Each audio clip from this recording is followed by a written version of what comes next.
Iza mariny Razaimamonjy Claudine, olona tena akaiky ny filohan'ny Repoblika mivady.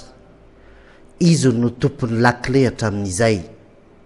Izy no irahana mpamaro ireo olana rehefa misy ilana vola, tahaky ny Entsimbazaza, ny ao anatin'ny antoko HVM sy ny sisa. Ny HVM atao fianaratsoa no nasa voalohany nanambara fa tokony mbola ho rajonaromampianina ery ihany no kandida ny HVM amin'ny fifitianana izay filohan'ny Repoblika manarak'io. Olona tena mahasa tsy matahotra an'izaniza Razaimamonjy Claudine. Tsy salasalana fa ny filohan'ny Repoblika sy ny Prime Ministre lehibe ny gouvernement no miaro azy ankehitriny. Tsotra ny antony, mpiray afery izy ireo. Santiona ny reto resantsika reto. Takiny ahoana ny fomba fanao? Raha nisy tao amin'ny commune Krano ao amin'ny faritra Matsiatra ambony, distrika Anambalavao ity raisitsika voalohany ity.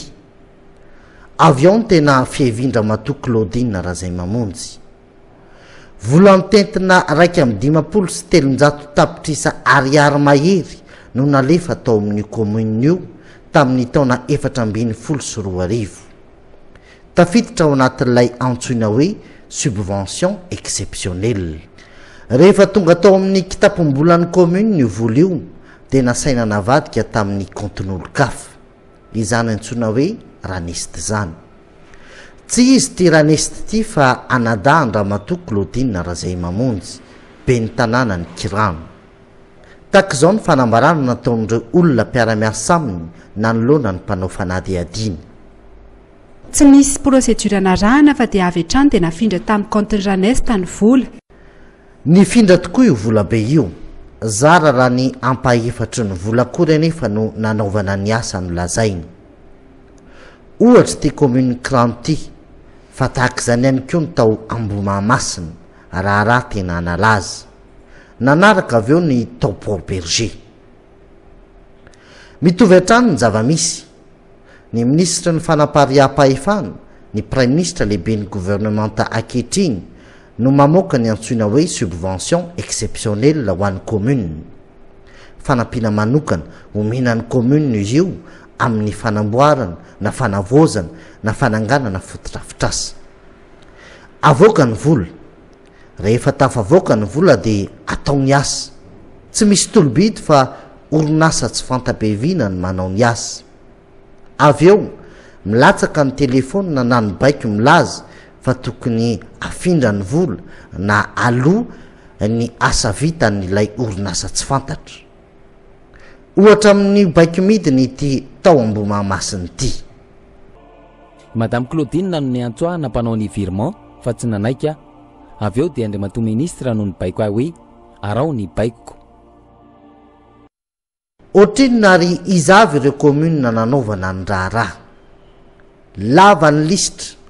Raha raisiny ireo commune nanomena ilay antsoina hoe subvention exceptionnelle.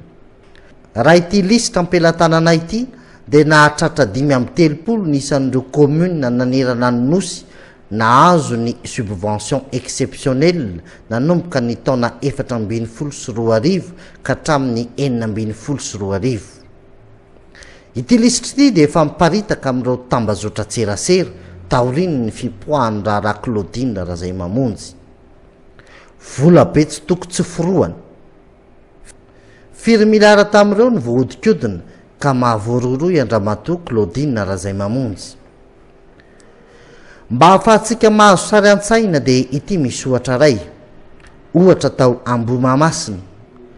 Vola navoaka ny fanjakana mitentina 2,50 tapitrisa ariary. Ity anefa ny Brown commune nasy-panamboarana.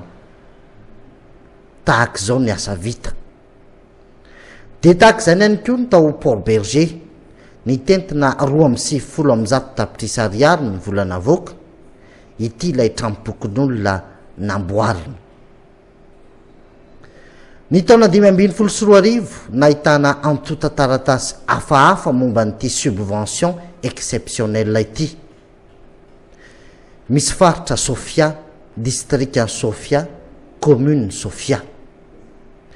vola be nitentina 9 miliara mahery nandritra io taona io no fantatra fa tsy hitapopoka sy voahodikodina ampahany tamin'ireo antotantaratasy rehetra zany